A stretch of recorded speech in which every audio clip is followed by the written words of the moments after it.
والصلاة والسلام على من لا نبي بعده. أعوذ بالله من الشيطان الرجيم.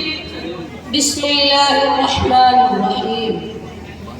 ولا تقل لهما أف ولا تنهرهما.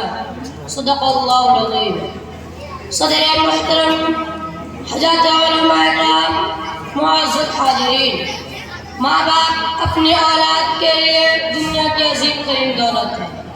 جس طرح آنکھوں کی قیمت اندھے کو معلوم ہے، ہاتھ کی قدر لولے کو پتہ ہے، پاؤں کی اہمیت لنگڑا جانتا ہے، اسی طرح والدین کی قدر و قیمت انہیں کو معلوم ہے جن کے والدین اس دنیا سے اس وقت چلے گئے جبکہ انہیں سارے کی سخت ضرورت تھی.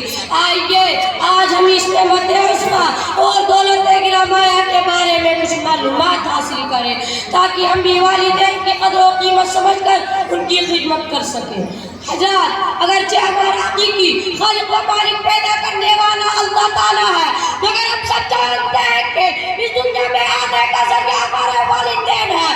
یہی وجہ ہے کہ قرآن کریم میں اللہ تعالیٰ نے اپنا جان قربان فرمائے اور اپنے عبادت کا حکم دیا. وہی والدین کے ساتھ اس کو سلوک بہتری پڑتا اور محبت و شفقت کا معاملہ کرنے کا بھی حکم دیا ہے.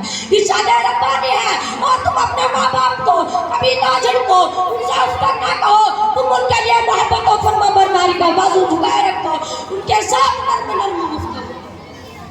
ایک حدیث میں نبی کریم صلی اللہ علیہ وسلم نے فرمایا، وہ آدمی ذلیل و خوار ہو، پھر ذلیل و خوار ہو، پھر ذلیل و خوار ہو، یعنی ہلاک و برباد ہو.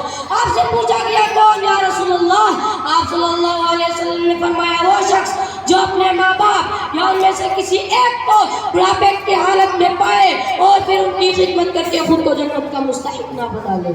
میں اپنے تقریر کو اسی چند باتوں کو ختم کرنا چاہتا ہوں. آپ خود دعویٰ الحمدللہ.